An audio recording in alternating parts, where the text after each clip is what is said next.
우리 한국교회에 허리 역할을 감당하는 세대가 있죠. 바로 3040 세대입니다.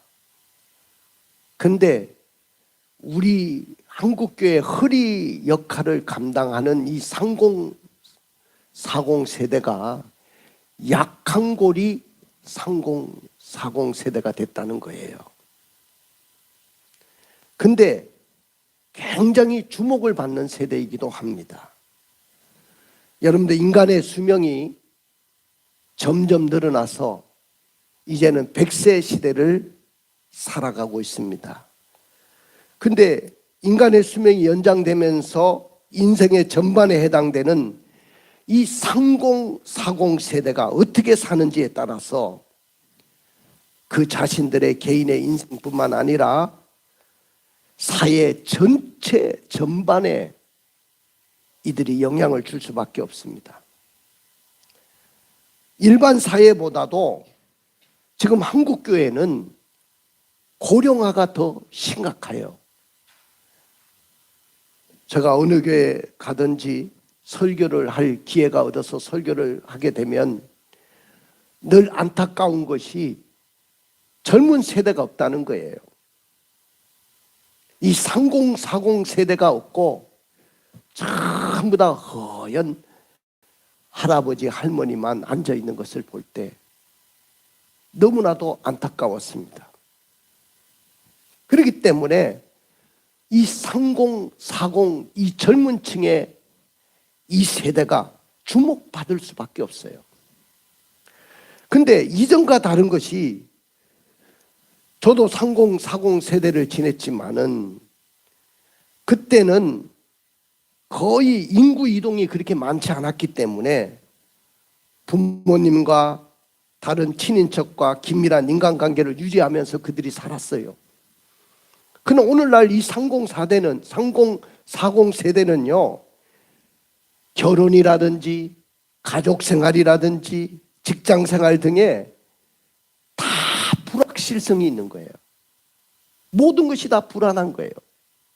결혼을 어떻게 준비해야 되는지, 그 다음에 가족생활은 어떻게 해야 되는 것인지, 직장생활의 그 취업의 문은 어떻게 열어야 되는 것인지 굉장히 고민하고 걱정하는 세대입니다. 이들이 하는 말이 있어요. 아이를 키우며 직장생활을 하기도 쉽지 않은데 교회 가면 늘 하는 말씀이 왜 신앙생활 열심히 하지 않는 거야? 그런 핀잔을 들을 때가 많다는 거예요. 내가 삶을 살아내기도 힘들고 고달픈데 교회 오면 왜 목사님은 신앙생활 제대로 하지 못하느냐고 자꾸 핀잔을 주니까 정말로 너무나도 힘들고 어렵다는 거예요. 이제 중년기에 접어드는 이 3040 세대는요, 인생의 전환기를 맞이했어요. 개인의 이 정체성 면에서나 신앙적인 면에서 많은 혼란을 지금 경험하고 있어요. 이 세대는요, 신세대도 아니고 신세대도 아니고 낀 세대가 돼버렸어요. 한때 40대를 이야기할 때 공자는 불혹이라고 이야기했습니다. 근데 오늘 이 40이 되는 이 나이의 사람들을 이야기할 때 철없는 마흔이라는 그런 말을 듣고 살아갑니다. 결혼 연령이 계속 늦어지고 있어요. 과거에는 30살 전에 결혼하지 못하면 저 노총각이다, 노처녀다, 그런 소리 들었어요. 저도 28살에 결혼을 했는데 그때 노총각이라고 했어요. 근데 오늘날은 30대 중반이 됐는데 결혼할 생각을 하지 않죠. 그들에게 노총각, 노처녀 이야기하면 큰일 나는 것입니다. 40대 남성 5명 중에 1명은 40입니다. 40인데 아직도 노총각, 노처녀로 살아가고 있어요. 이 세대가 되면요, 지금까지는 부모님을 의존하고 살아왔어요. 그런데 이제는 분가를 해야 되고, 이제 자녀를 출산함으로 새로운 인생을 개척해 나가야 되는 시기입니다. 근데 이들에게는요, 경제적인 것이 녹록지가 않아요. 경제적인 사정이 그리 넉넉하지 못하기 때문에 이전 세대와 달리 내 집 마련하는 것 꿈도 펼 수가 없고 이미 포기를 해버렸어요. 또 자녀를 위한 양육비를 감당하기 위해서 맞벌이를 해야 하기 때문에 결혼도 포기를 했어요.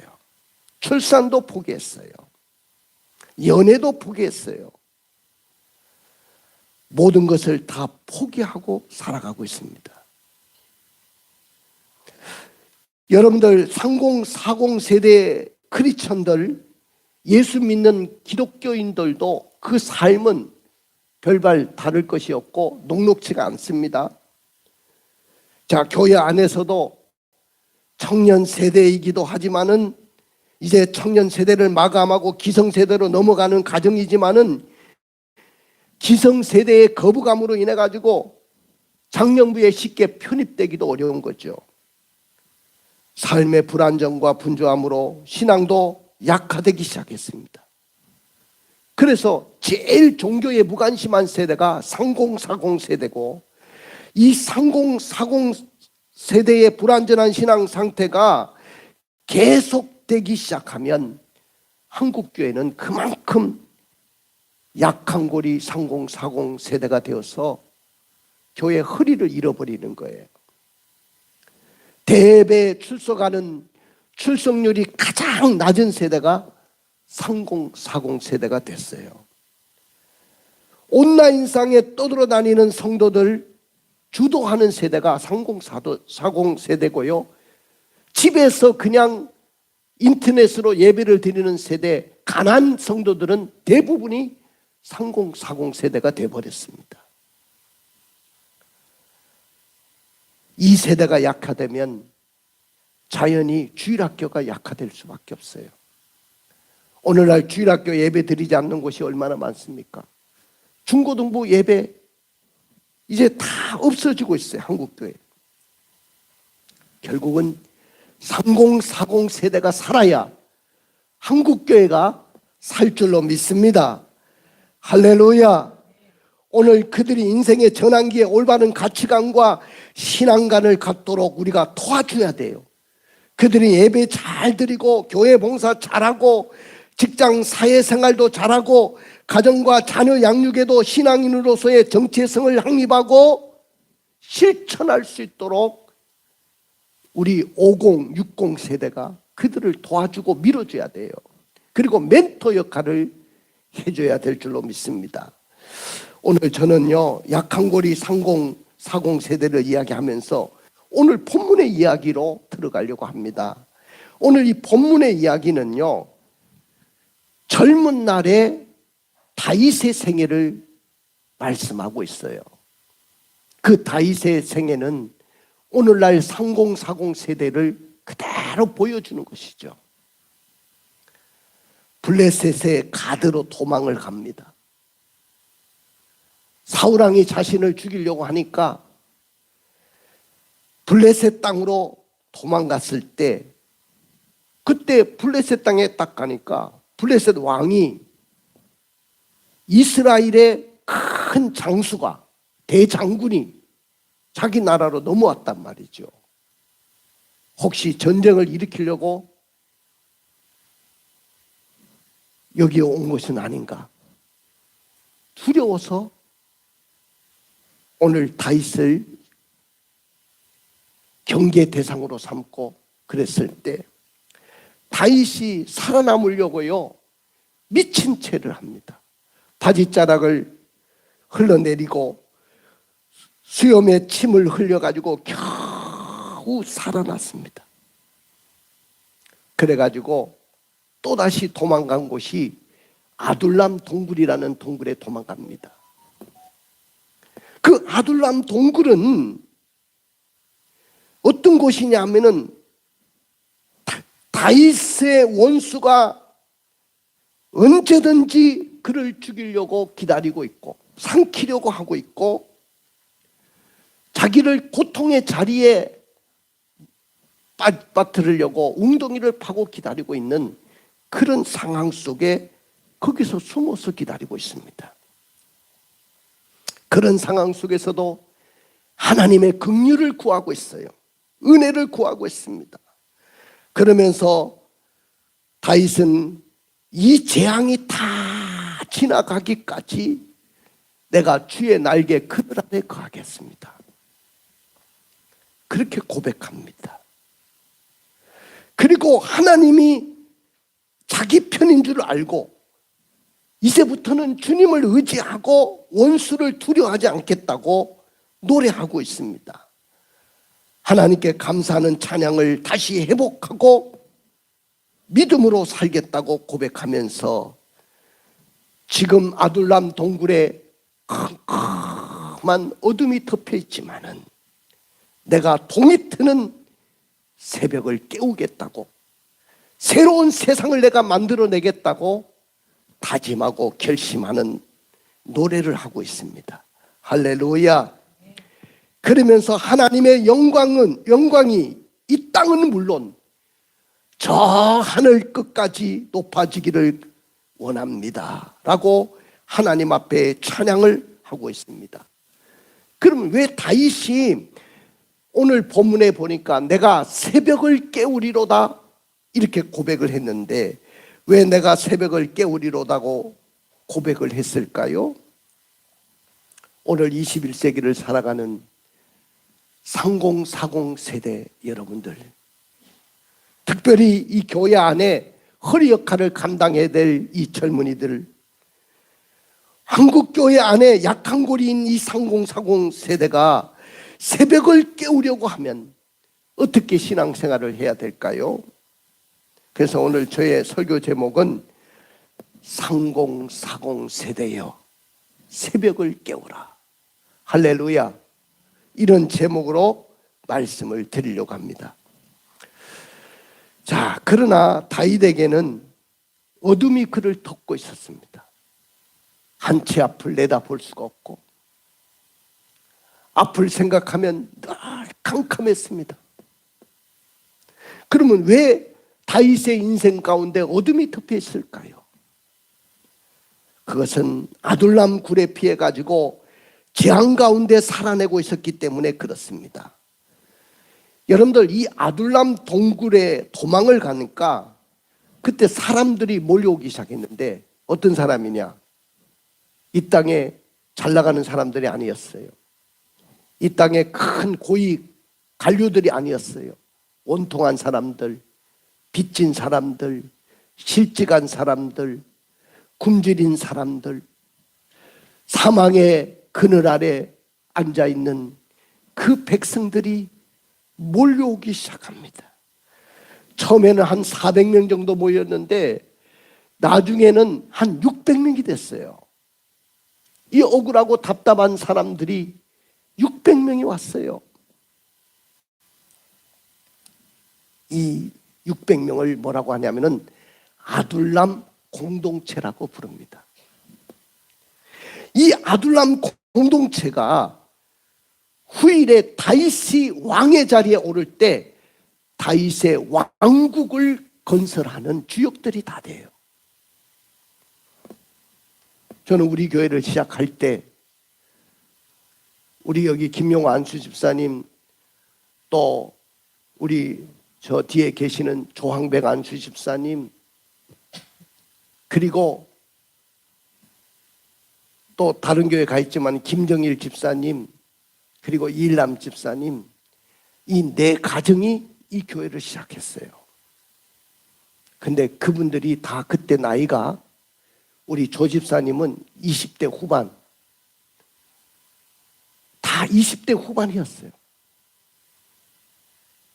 20대 후반 된 분들과 함께 또 30대 초반, 아마 그렇게 됐을 거예요. 이분들과 함께 제가 교회를 시작했어요. 그들에게 저는 비전을 줬죠.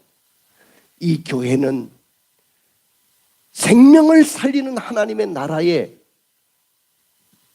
공동체가 될 것입니다.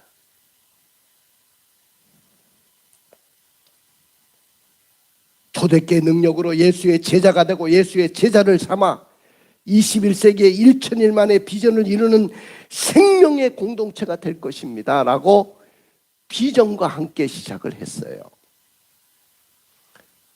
우리 집사님들 삶 그 당시에 녹록지가 않았어요. 똑같습니다. 지금 3040 세대와 똑같이 힘들고 어려울 때였습니다. 그러나 우리는 비전 하나로 이 교회를 이뤄냈어요. 사랑하는 성도 여러분, 아둘람 굴에 피해가지고 재앙 가운데 살아내고 있는 다윗은 자신의 처지를 어떻게 표현하고 있습니까? 오늘 이렇게 이야기했습니다. 우리 시편 57편 3절을 읽어볼까요? 그가 하늘에서 보내사 나를 삼키려는 자의 비방에서 나를 구원하실지라. 하나님이 그의 인자와 진리를 보내시리로다. 여기 보니까 다윗에게 정말로 견딜 수가 없는 힘들고 어려운 상황은 뭐냐면은 나를 삼키려는 자의 중상모략 가운데 있었어요. 다 비방을 쏟아냈습니다. 여러분들 중상모략을 당해본 적 있어요? 얼마나 억울하겠어요? 전혀 근거가 없는 소문을, 가짜 뉴스를 터뜨리면서 자기를 공격해 오는데, 자기 목을 조려 오는데 정말로 견딜 수가 없었습니다. 얼마나 그 중상모략이 심했던지 내 영혼이 어떤 상태에 있다고 이야기했습니까? 4절의 말씀을 읽어주세요. 내 영혼이 사자들 가운데서 살며 내가 불사르는 자들 중에 누웠으니 곧 사람의 아들들 중에라. 그들의 이는 창과 화살이요 그들의 혀는 날카로운 칼 같도다. 얼마나 그 중상모략이 힘들고 고통스러웠던지 내 영혼이 사자들 가운데 사는 것 같았다. 맹수들이 우글우글 거리고 먹잇감을 찾아다니는 그 사자 가운데 사는 것 같았고, 내가 불사르는 자들 중에 누워있는 것 같이 고통스럽다고 표현하고 있습니다.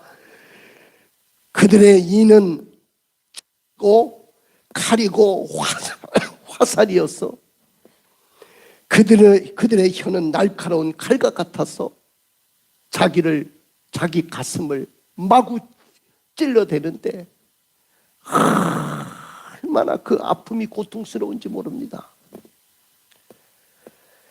그래서 내 영혼이 억울하도다 할 만큼 낙담하고 기운을 잃어버렸기 때문에 그는 지금 어둠 속에 살아가고 있는 것이죠. 사울왕이 어떻게 하고 있었는지를 볼까요? 6절의 말씀 읽어주세요. 그들이 내 걸음을 막으려고 그물을 준비하였으니 내 영혼이 억울하도다. 그들이 내 앞에 웅덩이를 팠으나 자기들이 그 중에 빠졌도다. 오늘 사울이 군대를 풀어가지고 자기의 걸음을 막으려고, 다윗의 걸음을 막으려고 그물을 치고 있었다. 그물이라는 것은 사냥을 하려고 하는 사냥꾼들이 사냥감을 잡으려고 쳐놓은 그물을 말하는 거예요. 그 사냥감을 잡으려고 그물을 친 것처럼 오늘 사울왕은 곳곳마다 그물을 치고 자기를 기다리고 있었습니다. 얼마나 영혼이 고통스러운지. 내 영혼이 너무 억울합니다. 내 영혼이 억울합니다. 그들이 내 앞에 웅덩이를 팠습니다. 사랑하는 성도 여러분, 오늘 여기에 내 걸음을 막으려고 그물을 준비했다는 말은, 이 걸음이라는 것은 내 인생의 행로를 말하는 거예요. 내 인생길을 말하는 거예요. 내 인생길에 어둠만 있다는 거예요. 어둠과 고통의 그 삶이 우리 앞에 있기 때문에 내가 전혀 밝은 세상을 내다볼 수가 없는 상태라는 것이죠. 사울왕에게 쫓겨난 3일 동안 다윗이 아무것도 먹지 못했어요. 왜 사울왕이 자신을 이렇게 쫓아다니고 자신은 도망 신세가 됐냐면은 다윗이 가는 곳마다 전쟁을 하는데 전쟁터에 가서 전쟁을 하면 다 승리하고 돌아오는 거예요. 그러니까 나라의 주인은 사울왕인데 다윗이 인기가 올라가는 거예요. 전쟁하고 돌아올 때마다 많은 여인들이 노래를 합니다. 다윗은 만만이요 사울은 천천히라. 다윗은 만만이요 사울은 천천히라는 노래를 막 불러 제끼니까 권력이라는 것은 부모 자식도 갈라 먹을 수가 없어요. 부부 간에도 권력은 함께 나눌 수가 없는 거예요. 그렇기 때문에 그 권력의 욕심이 있는 이 사울왕이 다윗을 죽이려고 쫓아다니는데 3일 동안 아무것도 먹지 못하고 굶었어요. 그래가지고 도망간 곳이 어디냐면은 성막을 도망갔습니다. 말하자면 후에는 성전인데 그 성전에 도망을 갔는데 거기에 아히멜렉이라는 제사장이 맞이를 합니다. 아니 장군께서 여기 어떻게 오셨습니까? 제가 3일 동안 아무것도 먹지 못했습니다. 먹을 것이 있습니까? 그랬더니 아니 이 성전에 먹을 것이 뭐가 있겠어요? 아무것도 없습니다. 다만 하나님의 성전에 올려놓은 진설병, 떡 있죠, 떡. 하나님 앞에 드린 그 떡이 성전에 있습니다. 이것이라도 드시겠습니까? 그것이라도 달라고 합니다. 그래서 그 떡을 먹습니다. 그리고 내가 도망 나올 때 아무 무기도 없었는데 무기 될 만한 것이 있습니까? 하니까 있다는 거예요. 옛날 장군이 골리앗 장수를 죽이고 그때 노획한 골리앗 장수의 칼이 있다는 거예요. 이거라도 드릴까요? 하니까 그거 주세요. 그래서 칼을 받아가지고 진설병을 먹고 힘을 얻어가지고 이제 나왔는데 그 사실이 사울에게 발각이 돼가지고 제사장 85명이 다 죽습니다. 완전히 다윗을 숨겨둔 이유 때문에 수많은 제사장들이 죽고 살해를 당합니다. 높 사람들이 살해를 당합니다. 곧바로 블레셋 가드로 도망하였다가 거기서도 죽을 뻔한 위기를 당하면서 겨우 미친 척하면서 살아남았거든요. 그리고 도망온 곳이 바로 아둘람 동굴이에요. 얼마나 고통스러웠겠습니까? 사울왕과 모든 대적들이 우글우글 거리는 그 상황은 마치 사자가 사냥감을 찾아다니는 맹수처럼 다 보였습니다. 하나님, 정말 내 영혼이 억울합니다. 원수들이 내게 없는 말을 지금 만들어내서 중상모략을 하는데 그 비방하는 소리는 마치 찌르는 창과 같고 화살과 같고 날카로운 칼과 같고 날카로운 그 칼로 내 마음을 마구 찌르는 것 같아가지고 솔직히 저 죽고 싶습니다. 죽고 싶습니다. 그리고 사울왕이 나의 걸음을 막으려고 그물을 준비하고 있습니다. 웅덩이를 파고 기다리고 있습니다. 나는 어떻게 이 환난을 이겨낼 수 있을까요? 하면서 그 영혼이 억울함을 토로합니다. 그럼에도 불구하고 오늘 다윗은 오늘 본문에 보니까 그 어둠 가운데서도 인생의 어둠 가운데서도 내가 새벽을 깨우리로다. 할렐루야. 이렇게 고백합니다. 하나님은 다윗이 그 어려운 중상모략 걸음을 막으려고 그물을 준비하고 웅덩이를 파고 기다리고 있는 대적들이 있는 상황 속에서도 그가 새벽을 깨우기를 누구보다도 바라고 계시는 분이 우리 하나님이신 줄로 믿습니다. 마찬가지로 한국교회 약한 고리인 이 30, 40 세대들이 더 이상 믿음의 방황자가 되지 말고 더 이상 인터넷만 쫓아다니고 누비고 다니고 교회 나오지 못하는 가난 성도로 살지 않고 오늘 새벽을 깨우는 이런 신앙의 사람들이 되기를 우리 하나님은 누구보다도 원하시는 줄로 믿습니다. 믿으십니까? 사랑하는 3040 세대였어요. 여러분들이 지금 힘들고 어렵지만은 하나님은 여러분들이 신앙을 회복하기를 원하셔요. 여러분들이 이 한국교회 주역이 되기를 원합니다. 한국교회 허리가 되기를 원하고 계세요. 하나님은 고난 중에도 은혜를 베푸시고 주의 날개 아래 품으시는 분이십니다. 그 하나님은 지존하시는 하나님이시고 나를 위해 모든 것을 이룰 수 있는 하나님이신 줄로 믿습니다. 하나님은 하늘 위에 높이 올리시는 분이시고 주의 영광이 온 세계 위에 높아지시는 분이십니다. 주의 인자는 커서 하늘에 미치고 주의 진리는 궁창에 이르시는 분이 우리 하나님이신 줄로 믿습니다. 그 하나님 앞에 다윗은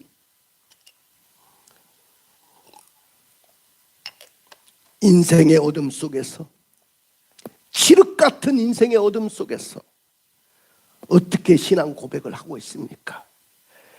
내가 주의 날개 그늘 아래서 이 재앙이 지나가기까지 피하겠다고 고백하고 있습니다. 우리 읽어볼까요? 57장 1절입니다. 하나님이여 내게 은혜를 베푸소서. 내게 은혜를 베푸소서. 내 영혼이 주께로 피하되 주의 날개 그늘 아래에서 이 재앙들이 지나가기까지 피하리이다. 그렇습니다. 내가 주의 날개 아래 이 재앙이 다 지나가기까지 피하겠습니다. 주의 날개 아래 피한다는 것은 자기가 도망하는 중에도 내가 절대로 신앙을 잃어버리지 않겠습니다. 내가 주님과의 교제를 잃어버리지 않겠습니다. 내가 주님을 기억하며 살고 말씀을 묵상하며 기도하는 일, 주께 감사하며 찬양하는 일은 결코 멈추지 않을 것입니다.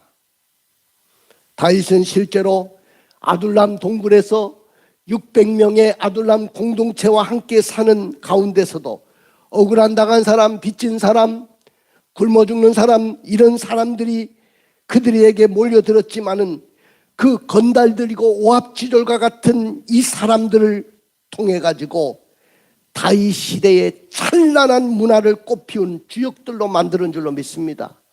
믿으십니까? 그리고 내가 나를 위하여 모든 것을 이루시는, 나를 위하여 모든 것을 이루시는 지존하시는 하나님께 부르짖겠다고 고백하고 있습니다. 우리 읽어봅시다. 2절입니다. 내가 지존하신 하나님께 부르짖으며 곧 나를 위하여 모든 것을 이루시는 하나님께로다.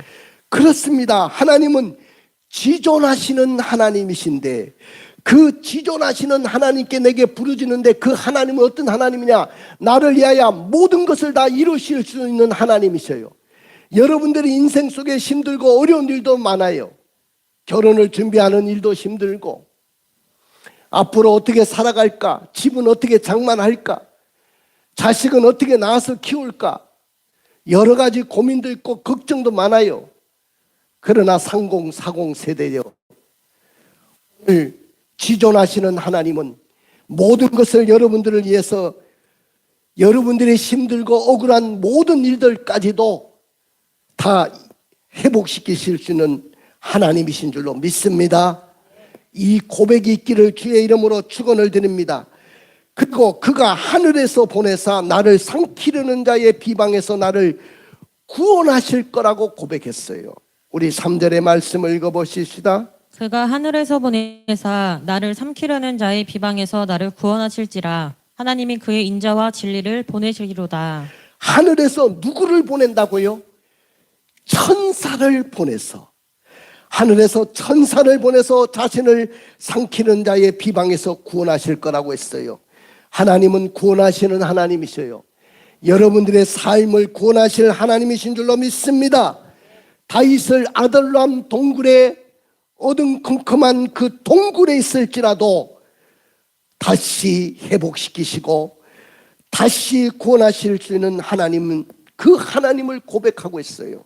그리고 고통 중에도 하나님께서 영광 받으시기를 원한다고 고백하고 있습니다. 5절의 말씀을 읽어볼까요? 하나님이여 주는 하늘 위에 높이 돌리시며 주의 영광이 온 세계 위에 높아지기를 원하나이다. 그리고 10절 11절을 읽어보겠습니다. 무릇 주의 인자는 커서 하늘에 미치고 주의 진리는 궁창에 이르나이다. 하나님이여 주는 하늘 위에 높이 들리시며 주의 영광이 온 세계 위에 높아지기를 원하나이다. 다윗은 아둘람 동굴 컴컴한 고통스러운 피난살이 중에서도 하나님만이 영광을 받으시기를 원합니다. 하나님은 주는 하늘 위에 높이 들리시고 주의 영광은 온 세계에 높아지기를 원합니다. 무릇 주의 인자는 커서 하늘에 미치고 주의 진리는 궁창에 이르나이다. 주여 하나님이여 주는 하늘 위에 높이 들리시며 주의 영광이 온 세계에 높아지기를 원하나이다. 할렐루야. 다윗이 자신을 도와달라고 하나님 앞에 기도하면서 가만히 생각을 해봤어요. 가만히 생각해 보니까 하나님께서 자기를 도우실 만한 이유가 하나도 없어요. 하나님 왜 나를 도우셔야 되느냐? 이유가 하나도 없어요. 자신은 하나님의 보좌를 움직일 만큼 정결한 자도 되지 못했고 하나님을 감동시킬 만한 경건함도 없었어요. 너무나도 부족해요. 그런데 하나님이 자기를 도와주고 있고 자기와 함께하고 있다는 그 사실 때문에 너무 감격한 거예요. 그럼에도 불구하고 그 하나님이 자기를 위해서 하늘을 움직이시고, 그러므로 다윗은 하나님의 인자하심이 얼마나 큰지 이 땅은 물론 저 하늘까지 이르렀다고 노래하고 있습니다. 주의 진리는 비를 내리는 구름이 있는 저 하늘 대기권까지 가득 채워지기를 노래합니다. 할렐루야. 우리 9절의 말씀을 읽어볼까요? 주여 내가 만민 중에서 주께 감사하오며 뭇 나라 중에서 주를 찬송하리이니. 주님, 그래서 나는 만민 중에서 주님을 감사합니다. 그리고 주께 감사합니다. 문나라 중에서 주를 찬송합니다. 그리고 내가 새벽을 깨우리로다 라고 고백하고 있어요. 우리 7절 8절을 읽어볼까요? 하나님이여 내 마음이 확정되었고 내 마음이 확정되었사오니 내가 노래하고 내가 찬송하리이다. 내 영광아 깰지어다. 비파야 수금아 깰지어다. 내가 새벽을 깨우리로다. 다윗이 낙담하고 기운이 떨어져 있고 아둘람 동굴에서 기진맥진하에 있는 그 상황 속에서도 하나님에 대한 분명한 확신을 이렇게 고백하고 있습니다. 하나님이여 내 마음이 확정되었고 내 마음이 확정되었사오니 내가 노래하고 내가 찬송하겠습니다. 할렐루야. 그 다음에 8절의 말씀을 읽어볼까요? 내 영광아 깰지어다. 비파야 수금아 깰지어다. 내가 새벽을 깨우리로다. 내가 새벽을 깨우리로다. 내 영광아 깰지어다. 비파와 수금아 깰지어다. 지금 인생의 가장 어두운 흑암의 시간이 지나가면 동이 트는 새벽의 시간으로 바뀐다는 그 표현을 시적으로 표현했습니다. 옛날 아주 암담한 세월 지낼 때 그 김영삼 대통령께서 뭐라고 했냐면은 가택연금을 당하고 그 다음에 단식을 하면서 고통 중에 있을 때 독재 정권과 이렇게 맞서서 싸울 때 닭의 모가지를 비틀어도 새벽은 온다. 유명한 말씀을 남기셨죠. 오늘 다윗도 그 고백을 하는 거예요. 내가 새벽을 깨우리로다. 할렐루야. 사랑하는 성도 여러분, 오늘 새벽을 깨운다는 말은 새로운 세상을 내가 만들겠다는 거예요. 지금은 내가 어둠 가운데 있지만은 내가 새로운 세상을 밝히겠다는 거예요. 오늘 이와 같은 하나님을 향한 감사와 찬송이 다시 살아난다고 한다면 여러분의 인생 가운데도 가장 어두운 흑암의 시간에 동이 트는 새벽의 시간으로 바뀌어질 줄로 믿습니다. 사랑하는 우리 3040 세대요, 다윗처럼 여러분들의 삶이 지금 암담합니까? 다윗처럼 정말로 믿음도 잃어버리고 신앙도 잃어버리고 내 인생의 미래가 어떻게 되어질지 고민하고 걱정하고 살아가고 있습니까? 현실을 도피하지 마십시오. 신앙으로 모든 문제를 극복하고 하나님이여 마음이 확정되었고 확정되었습니다. 할렐루야.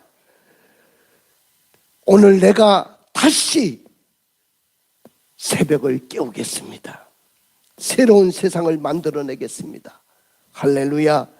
이 고백이 있기를 주의 이름으로 축원을 드립니다. 할렐루야. 여러분들이 이 고백을 하는 그 순간부터 하나님께서는 나를 위하여 모든 것을 이루어 주실 거예요. 나를 삼키려는 자의 비방에서 나를 구원해 주실 거예요. 아둘람 동굴의 장소가 어둠을 밝히는 새벽으로 바뀌게 될 것입니다. 하나님께서 어둠을 깨워서 새벽이 일어나게 하실 것입니다. 가슴에 손을 얹고 눈을 감아 보십시오. 오늘 축복의 주인공이 되기를 원하십니까? 결단하고 믿음으로 새벽을 깨워야 됩니다. 우리의 삶에는 어려움이나 외로움이 많아요. 많은 사람들이 3040 세대는 약한 고리 3040 세대라고 이야기해요. 그러나 오늘 전혀 약한 고리가 되지 말고 새벽을 깨우는 3040 세대가 되기를 결단하십시오. 이렇게 신앙의 결단을 하면 좋겠습니다. 낙심과 좌절에 빠진 중에도 하나님 섬기는 자리를 잃지 않기로 결단. 하나님께서 새벽을 깨우실 수 있도록 주님께 찬양하는 일을 멈추지 않기로 결단합시다. 다윗처럼 우리도 하나님의 영광을 위해서 기도하며 일하는 자가 되기로 결단합시다. 할렐루야. 우리 다 같이 일어나십시오.